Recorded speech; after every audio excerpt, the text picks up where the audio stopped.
नमस्कार साथियों, मैं रहमत अली खान आपका स्वागत करता हूं आपके अपने इस YouTube चैनल पर। साथियों, आज के हमारे अध्ययन का प्रकरण है विकारी शब्द क्रिया। साथियों, क्रिया शब्द क्रिय धातु से बना है जिसका अर्थ है करना, अर्थात जिस पद से कुछ करने का बोध होता है उसे क्रिया कहते हैं। जिस विकारी शब्द के प्रयोग से हम किसी वस्तु के विषय में कुछ विधान करते हैं उसे क्रिया कहते हैं। साथियों, किसी काम का होना या किया जाना ही क्रिया नहीं है, बल्कि किसी व्यक्ति या वस्तु का अस्तित्व और उसकी स्थिति या दशा को भी क्रिया शब्द व्यक्त करता है। जैसे लता गाती है, मोहन पढ़ता है। इन दोनों वाक्य में कार्य के होने का भाव है। दूसरा उदाहरण है, एक समय एक राजा था। यहाँ पर किसी व्यक्ति विशेष के अस्तित्व के बारे में कहा गया है। एक अन्य उदाहरण है, वह बीमार है। यहाँ किसी व्यक्ति की स्थिति या दशा को इंगित किया गया है, अर्थात ये सारे वाक्य क्रिया के द्योतक है। साथियों, क्रियापद वाक्य का महत्वपूर्ण अंग होता है। क्रिया का होना प्रत्येक वाक्य में आवश्यक है। क्रिया के बिना वाक्य रचना पूर्ण नहीं मानी जाती, क्योंकि क्रिया के बिना वाक्य न होकर वाक्यांश होता है। साथियों, कई बार क्रिया वाक्य के अंतर्गत प्रत्यक्ष रूप में उपस्थित न होकर परोक्ष रूप में भी शामिल रहती है। जैसे कहा जाए बहुत अच्छा।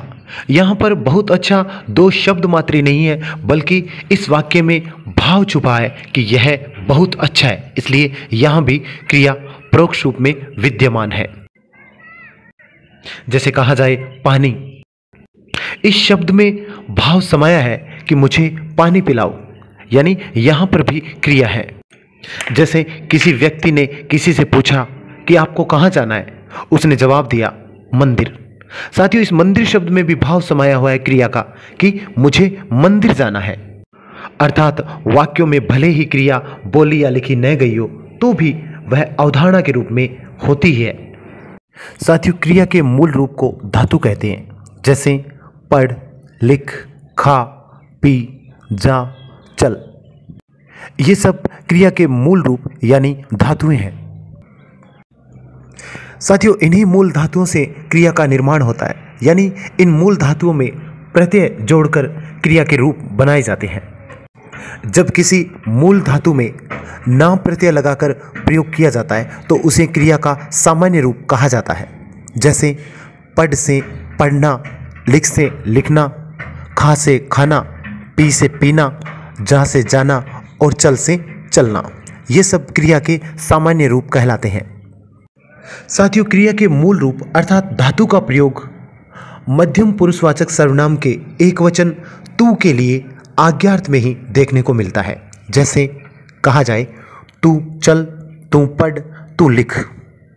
अब बात करते हैं क्रिया के भेदों की।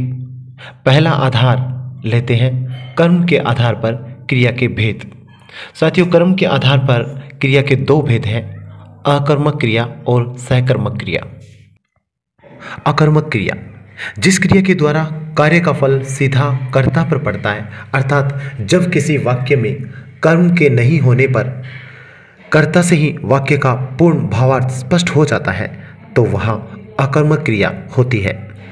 यानी बिना कर्म के जो क्रिया होती है वह अकर्मक क्रिया कहलाती है। जैसे मोहन दौड़ रहा है, रानी हंस रही है, पक्षी उड़ रहे हैं, बच्चा रोता है, लता सोती है। इन वाक्यों में दौड़ रहा है, हंस रही है, उड़ रहे हैं, रोता है और सोती है, इन सब क्रियाओं के फल का प्रभाव कर्ता पर अर्थात मोहन, रानी, पक्षी, बच्चा और लता पर पड़ रहा है। इसलिए साथियों, ये क्रियाएं बिना किसी कर्म के केवल कर्ता द्वारा ही संपन्न हो जाती है, अकर्मक क्रियाएं कहलाती है। अब बात आती है सकर्मक क्रिया की। जिस क्रिया के द्वारा कार्य का फल कर्ता पर न पड़कर कर्म पर पड़ता है, अर्थात जहां क्रिया के घटित होने की प्रक्रिया में कर्म की आवश्यकता होती ही है। साथियों, सकर्मक क्रिया कर्म के बिना संपन्न हो ही नहीं सकती। सकर्मक क्रियाओं में कार्य का फल कर्म पर पड़ता है। जैसे राम आम खाता है, सीता नाटक देखती है, सोहन पत्र लिखता है। इन वाक्यों में खाना, लिखना, देखना, इन क्रियाओं का प्रभाव आम, पत्र, नाटक, कर्म पर पड़ रहा है। क्योंकि इनके बिना क्रिया पूर्ण नहीं हो सकती, इसलिए ये सकर्मक क्रियाएं हैं। साथियों, प्रश्न ये उठता है कि कर्म की पहचान कैसे करें। साथियों, सकर्मक क्रिया की पहचान के लिए क्रिया से पहले क्या, किसको लगाकर प्रश्न पूछा जाता है और उसका कोई न कोई उत्तर अवश्य आता है और वह उत्तर ही कर्म होता है और वह क्रिया सकर्मक होती है। जैसे राम आम खाता है, यहां क्रिया शब्द से पहले प्रश्न लगाते हैं। जैसे राम क्या खाता है, बिल्कुल उत्तर आ रहा है आम। तो साथियों, आम यहां पर कर्म है। दूसरा वाक्य है सीता नाटक देखती है। सीता क्या देखती है, उत्तर आ रहा है नाटक। तो नाटक यहां पर कर्म है। अगले वाक्य में सोहन पत्र लिखता है। सोहन क्या लिखता है, उत्तर आ रहा है पत्र। तो पत्र यहां पर कर्म है। साथियों, मात्र क्या और किसको शब्द लगाने से कर्म की पहचान नहीं हो सकती। हमें सकर्मक क्रिया के कंसेप्ट को अच्छी तरह समझना होगा, उसके संप्रत्यय को भली भांति जानना होगा। कुछ उदाहरणों द्वारा इस संप्रत्यय को समझते हैं। जैसे पक्षी आकाश में उड़ते हैं, पेड़ से पत्ता गिरता है, बूंद बूंद से घड़ा भरता है। पहले वाक्य में क्या और किसको शब्द लगा के देखते हैं कि यह कौन सी क्रिया है। क्या उड़ते हैं, क्या का उत्तर पक्षी होगा, बिल्कुल नहीं, क्योंकि पक्षी यहां पर क्रिया को करने वाले अर्थात करता है। पक्षी यहां पर कौन का उत्तर दे रहा है, कौन उड़ते हैं, पक्षी उड़ते हैं। तो क्या का उत्तर फिर आकाश में होगा, बिल्कुल नहीं, क्योंकि उड़ते हैं, कहां उड़ते हैं, आकाश में। साथियों, आकाश में यहां पर अधिकरण कारक है और साथ में क्रिया विशेषण वाक्यांश या पदबंध है, इसलिए इस वाक्य में कर्म उपस्थित नहीं है, इसलिए यह अकर्मक क्रिया है। दूसरा वाक्य है पेड़ से पत्ता गिरता है। अब प्रश्न लगाकर देखें, क्या गिरता है, क्या पत्ता गिरता है। साथियों, पत्ता यहां पर गिरने की क्रिया संपादित कर रहा है, इसलिए कर्म नहीं हो सकता, पत्ता यहां पे करता है। और पेड़ से अपादान कारक है, इसलिए इस वाक्य में भी अकर्मक क्रिया ही है। सबसे महत्वपूर्ण बात यह है कि यदि वाक्य में क्रिया हो रही है तो निश्चित रूप से कार्य को करने वाला कर्ता भी होगा। साथियों, कर्ता के अभाव में क्रिया संपादित होने का सवाल ही नहीं उठता, इसलिए कर्ता लाजमी होता है। अगला उदाहरण है बूंद बूंद से घड़ा भरता है। इस वाक्य में भी क्या का उत्तर घड़ा नहीं, क्योंकि घड़ा यहां पर करता है। भरने की जो क्रिया संपादित हो रही है वो घड़े के माध्यम से हो रही है, इसलिए घड़ा करता है और इसमें कर्म की अनुपस्थिति है, इसलिए यह वाक्य भी अकर्मक क्रिया का उदाहरण है। अगर इसकी जगह ये वाक्य होता मोहन नल से घड़ा भरता है, तब फिर भरने की जो क्रिया है वो मोहन द्वारा संपादित होने के कारण मोहन करता होता और घड़ा कर्म होता। साथियों, 3 उदाहरण देखिए। जैसे वह चलता है, वह तेज चलता है, और तीसरा उदाहरण है वह तेज चाल चलता है। यहां पर तीनों वाक्य में चलता क्रिया है। पहले वाक्य में देखते हैं कि वह क्या चलता है।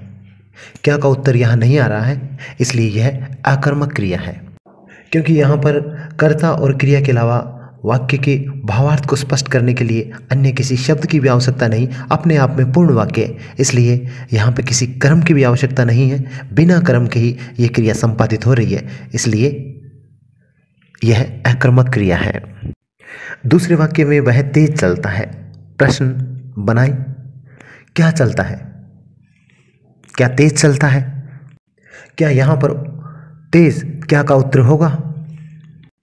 साथियों, यहां पर तेज शब्द है वो कर्म नहीं है, क्योंकि यह क्रिया की विशेषता बता रहा है, इसलिए क्रिया विशेषण है, अर्थात रीतिवाचक क्रिया विशेषण। साथियों, हिंदी वाक्यों की संरचना में पहले कर्ता, फिर कर्म और अंत में क्रिया होती है। साथियों, वाक्य में क्रिया धातु से बनती है और कर्ता व कर्म दोनों कारक होते हैं। यानी हिंदी के 8 कारकों में कोई सा भी कारक हो सकता है। कारक या तो संज्ञा शब्द होगा या फिर सर्वनाम शब्द होता है। वाक्य में कर्ता या कर्म या तो संज्ञा शब्द होंगे या फिर सर्वनाम होंगे, अर्थात विकारी शब्द होंगे, क्योंकि संज्ञा और सर्वनाम विकारी शब्द होते हैं जिन्हें लिंग, वचन, पुरुष, काल, कारक के आधार पर बदला जा सकता है। लेकिन साथियों, क्या तेज शब्द विकारी है, उसे बदला जा सकता है? क्या तेज का तेजी या तेजे शब्द हो सकता है? नहीं हो सकता, क्योंकि तेज यहां पर क्रिया विशेषण है। यदि यहां पे तेज कर्म होता तो बदलता। अर्थात साथियों, ध्यान रखने योग्य बात यह है कि कर्म या तो संज्ञा शब्द होगा या फिर सर्वनाम शब्द होगा जो विकारी होगा। इसलिए साथियों, वह तेज चलता है इस वाक्य में कर्म के न होने पर यह अकर्मक क्रिया है। तीसरे वाक्य में वह तेज चाल चलता है। यहां पर देखते हैं कि क्या का उत्तर आ रहा है या नहीं। वह क्या चलता है? चाल चलता है। यानी यहां पर कर्म चाल हमें मिला।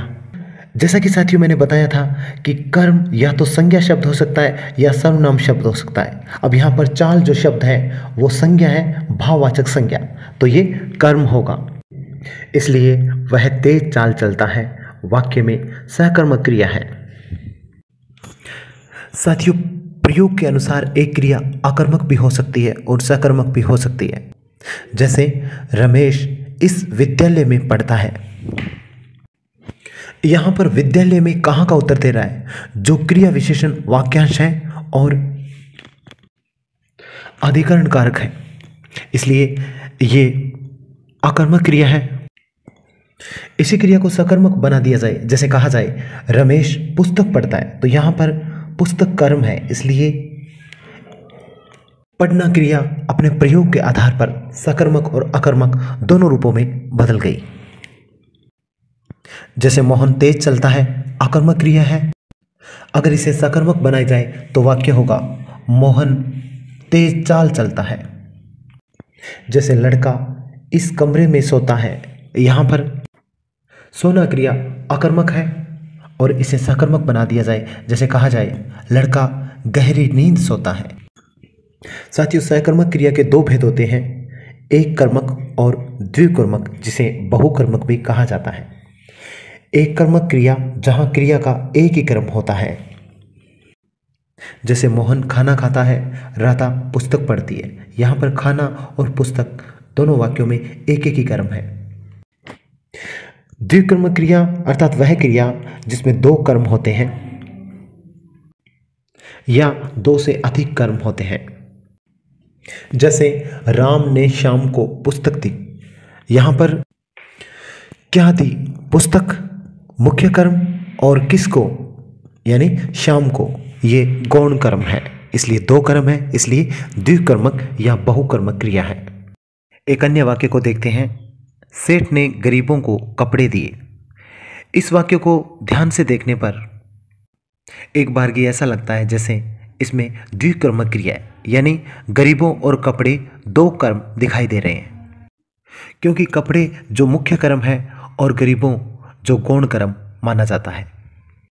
साथियों, कारक की को विभक्ति का प्रयोग संप्रदान और कर्म कारक दोनों में होता है, लेकिन संप्रदान कारक में ये के लिए का भाव लिए होती है।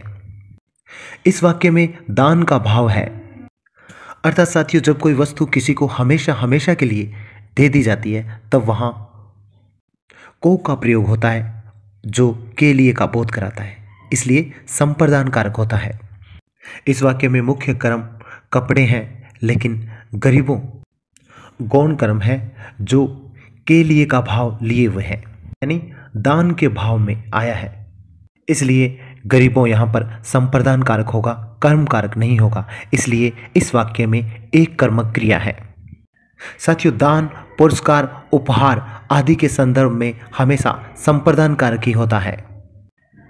एक अन्य वाक्य देखिए, जैसे कहा जाए सेठ ने धोबी को कपड़े दिए। यहाँ पर कोई वस्तु हमेशा हमेशा के लिए नहीं दी गई है, बल्कि धोबी को जो कपड़े दिए गए हैं वे धुलाने के लिए दिए गए हैं, अर्थात उन कपड़ों को वापस लिया जाएगा। इसलिए साथियों, जो वस्तु हमेशा के लिए नहीं दी जाती वहाँ पर कर्म कारक होता है। इस वाक्य में कपड़े जो मुख्य कर्म है और धोबी जो गौण कर्म है, इसलिए यह द्विकर्मक क्रिया होगी। क्रिया के भेद का दूसरा आधार है क्रिया की पूर्णता का आधार। साथियों, क्रिया की पूर्णता के आधार पर दो भेद होते हैं, अपूर्ण क्रिया और पूर्ण क्रिया। अपूर्ण क्रिया से ऐसी क्रियाएं जिनका अपने आप में अर्थ पूर्ण नहीं होता, इसलिए अर्थ पूर्ण करने के लिए किसी अन्य पूरक शब्द पर निर्भर होना होता है, और यह पूरक शब्द क्रियापद न होकर नाम पद अर्थात संज्ञा या विशेषण पद होता है। ऐसी क्रियाओं को अपूर्ण क्रिया कहते हैं, अर्थात जहां स्वयं क्रिया शब्द से अर्थ नहीं निकलता, इसलिए क्रिया का अर्थ प्राप्त करने के लिए क्रियापद के अलावा नाम पद यानी संज्ञा विशेषण की आवश्यकता होती है। जैसे उदाहरण है, मोहन के पिताजी शिक्षक हैं।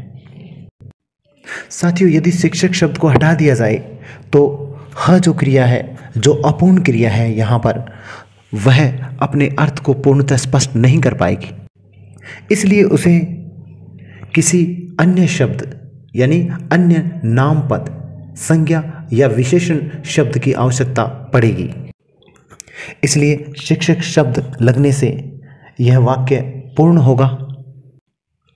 साथियों, शिक्षक शब्द को हम कर्म नहीं कह सकते, क्योंकि यह शब्द कर्ता यानी मोहन के पिताजी के लिए आया है, इसलिए इसे कर्तृपूर्वक कहा जाएगा। दूसरा वाक्य है, वह चतुर है।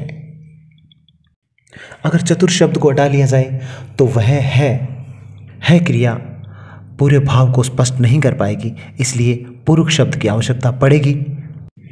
इस प्रकार विशेषण शब्द चतुर वह कर्ता के लिए आया, इसलिए कर्तृपूर्वक होगा। एक अन्य वाक्य देखिए, हमने मोहन को सरपंच बनाया। साथियों, इस वाक्य में हमने जो शब्द है वो कर्ता है, क्योंकि कार्य संपादित उसके द्वारा हो रहा है, और मोहन को शब्द यानी किसको बनाया, ये कर्म है। मोहन यहां पर कर्म होगा, और बनाया क्रिया से पहले आने वाला शब्द सरपंच, जो कि एक नाम पद है अर्थात संज्ञा पद है। इस सरपंच शब्द की अनुपस्थिति में बनाया जो क्रिया है वो अपने भाव को पूर्णतः स्पष्ट नहीं कर पाएगी, क्योंकि फिर वाक्य होगा हमने मोहन को बनाया, इसलिए अपने आप में पूर्ण वाक्य नहीं है ये। साथियों, बनाया क्रिया से पहले आने वाले शब्द सरपंच को हमें कर्म समझने की भूल नहीं करनी है, क्योंकि ये जो सरपंच शब्द है वो कर्म पूरक है, क्योंकि यह शब्द मोहन के लिए आया है। इसलिए साथियों, कर्ता के लिए जो शब्द आता है वो कर्तृपूर्वक होता है, और कर्म के लिए जो शब्द आता है वो कर्म पूरक होता है, इसलिए यहाँ पे सरपंच शब्द कर्म पूरक है। साथियों, प्रथम दो वाक्यों में अपूर्ण अकर्मक क्रिया है तथा तीसरे वाक्य में अपूर्ण सकर्मक क्रिया है। क्रिया की पूर्णता के आधार पर दूसरा भेद है पूर्ण क्रिया। जिस क्रियापद से क्रिया का अर्थ स्पष्ट हो जाए तथा पूर्व के रूप में गैर क्रियापद अर्थात नाम पद जैसे संज्ञा विशेषण की आवश्यकता नहीं होती, उसे पूर्ण क्रिया कहते हैं। जैसे लड़का सोता है, मोहन रोता है, राधा नाचती है। साथियों, इन वाक्यों में सोना, रोना और नाचना पूर्ण क्रियाएं हैं, अर्थात वाक्य के भावार्थ को स्पष्ट करने के लिए कर्ता तथा क्रिया के अलावा अन्य किसी पूरक शब्द की आवश्यकता नहीं है। साथियों, यह था कर्म तथा अर्थ की पूर्णता के आधार पर क्रिया के भेदों का अध्ययन। अगले वीडियो में हम प्रयोग संरचना व काल के आधार पर क्रिया के भेदों का अध्ययन करेंगे। तब तक के लिए दीजिए इजाज़त रहमत अली खान को।